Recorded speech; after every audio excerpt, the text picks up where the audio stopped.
Hello, good afternoon everyone.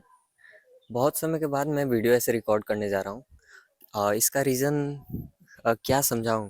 भाई मैं मतलब समझा नहीं सकता पिछले 2-3 महीने में क्या हुआ है। जैसे कि मेरा जेईई पर मैं अच्छा परसेंटाइल आया था। मैं जेईई का पूरा साल प्रिपरेशन किया था, उससे थोड़ा बहुत खुशी देने वाला रिजल्ट आया था। बट मैं यूपी बोर्ड से हूँ, तो इसका एक पनिशमेंट मिल गया यूपी बोर्ड का। यूपी बोर्ड से मैं प्रिपरेशन कर रहा हूँ और अच्छा खासा तो नहीं था, लेकिन फिर भी इतना था कि मेरा 75 के अबव आता आता आया नहीं है। क्या हुआ है कि मैं केमिस्ट्री में एग्ज़ाम नहीं दिया था। उस समय मेरा तबीयत ख़राब था और भी प्रॉब्लम्स थी, तो केमिस्ट्री का एग्ज़ाम छूट गया था। और इंग्लिश में मैं एग्ज़ाम दे के आया हूँ, बहुत अच्छा मैं लिख के भी आया था। लेकिन प्रॉब पता है क्या, यूपी बोर्ड का मुझे नहीं समझ में आता टीचर किस नशे में ऐसे कॉपी चेक करते हैं। मैं इंग्लिश में मेरा ऐसा रिकॉर्ड रहा है कि हमेशा 95 के अबव आता है। मेरा इंग्लिश बहुत अच्छा है। बट मेरा इस बार इंग्लिश में 94 की जगह, मतलब 94 का मैं कैलकुलेट किया था कि उतना आना चाहिए। 94 की जगह मेरा आया है 64। 30 मार्क्स का डिफरेंस। 30 मार्क्स मीन्स 6%, जो कि बहुत ज़्यादा होता है। 6% 75 से सीधा 69 ला सकता है मेरा। तो फिर मैं इंग्लिश के लिए स्क्रूटनी का भी अप्लाई किया था। स्क्रूटनी में उन्होंने कॉपी चेक किया, और जिस समय कॉपी चेक किया था उस दिन एक कॉल भी आया था मुझे कि आप अगर जो 5,000 रुपये देंगे तो आपका नंबर बढ़ाया जाएगा, नहीं तो आपका इतना ही रहेगा। और मैंने 5,000 रुपये नहीं दिए, क्योंकि मैं नहीं अफोर्ड कर सकता हूँ। और नंबर नहीं बढ़ा, मेरा वैसा का वैसा ही है। और फिर साथ में मैं इसी के लिए आरटीआई फाइल किया था, ताकि मैं अपना कॉपी देख सकूं एंड अपने टीचर से दोबारा वेरीफाई करा सकूं कि मैं कितना मार्क्स डिजर्व करता हूं इससे।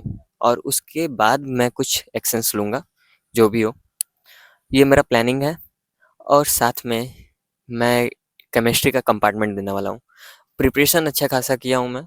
मतलब 10 चैप्टर्स बहुत अच्छे से रिवाइज कर लिए। 10 दिन, मतलब 10 दिन ही प्रिपरेशन किया हूँ। उसके पहले तो मैं जेई का ड्रॉपर बैच में हूँ, तो वैसे ही टाइम नहीं मिलता।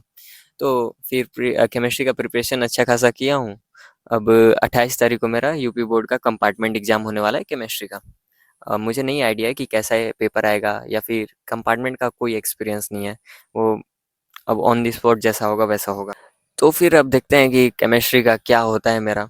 मुझे डर तो बहुत है कि कहीं अगर जो मेरा 45 मार्क्स नहीं आए, तो फिर मेरा 75 से नीचे हो जाएगा। मतलब एग्जैक्ट 45 मार्क्स मिनिमम चाहिए, ताकि मैं 75 के अबव लाइन करूं। आउट ऑफ 70 मुझे 45 मार्क्स चाहिए। बट अब डर है कि कितना आ रहा है, कितना क्या होगा।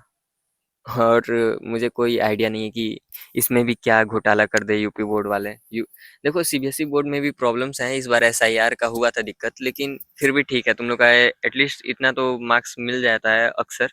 इस बार एसआईआर का नहीं हुआ था, तब तक सीबीएसई बोर्ड ठीक था। लेकिन यूपी बोर्ड का हमेशा से है। मैं अक्सर, मेरे सीनियर्स भी हैं जिनका प्रॉब्लम ये आया था, इस बार भी मेरा भी आया है। मेरे क्लास में बहुत सारे बच्चे हैं, उनका भी सेम इंग्लिश और हिंदी का ये प्रॉब्लम था। और भी अदर सब्जेक्ट्स में भी था, लेकिन मेजरली इंग्लिश में था। और मेरे टीचर को इतना विश्वास है मुझ में कि मैं अपने क्लास में सबसे ज़्यादा मार्क्स लाऊंगा इंग्लिश में। एंड मेरा इतना खराब आया है। उनका भी रिएक्शन बुरा ही था, वो भी कुछ कर नहीं सकते। उन्होंने ही सजेस्ट किया है आरटीआई फाइल करने के लिए एंड एक्सेट्रा स्टेप्स लेने के लिए, ताकि मैं अपनी डिजर्विंग मार्क्स तक पहुंच सकूं।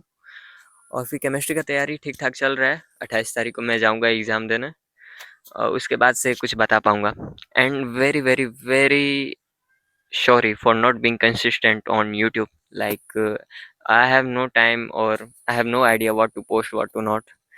ये डिफ़िकल्ट हो रहा है मेरे लिए, क्योंकि मुझे बोरिंग लगता है यूट्यूब पे ऐसे वीडियोस बनाना। बिकॉज़ कंसिस्टेंट इसलिए नहीं रह पा रहा हूँ। मैं ऐसे रिकॉर्ड करता हूँ, 1-2 घंटे का एडिटिंग लगता है। मतलब बेसिक सा भी एडिटिंग, थंबनेल ये सब डिज़ाइन करो तो 1 घंटे 2 घंटे लग जाते हैं। और फिर रिजल्ट भी बस 10 व्यू 20 व्यू तो थोड़ा ये डिमोटिवेटिंग होता है। सो इसलिए मैं नहीं पोस्ट कर रहा था। बट एटलीस्ट मुझे अपना एक्सपीरियंस शेयर करना चाहिए, ताकि अगर जो नेक्स्ट टाइम कोई कंपार्टमेंट का हो, उसे ये पता हो कि मैं एग्ज़ाम दिया था, और वो जो भी वो क्वेश्चन पूछना चाहे कमेंट बॉक्स में पूछ सकता है। इन फ्यूचर अगर जो किसी को ये दिक्कत हो तो, लाइक इस बार मुझे तो एक्सपीरियंस होने वाला है, तो मैं उस अकॉर्डिंग हेल्प कर सकता हूँ।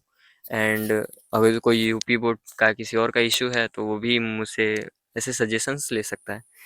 दिस इज़ वाई मैं पोस्ट कर रहा हूँ। Thank you very much guys.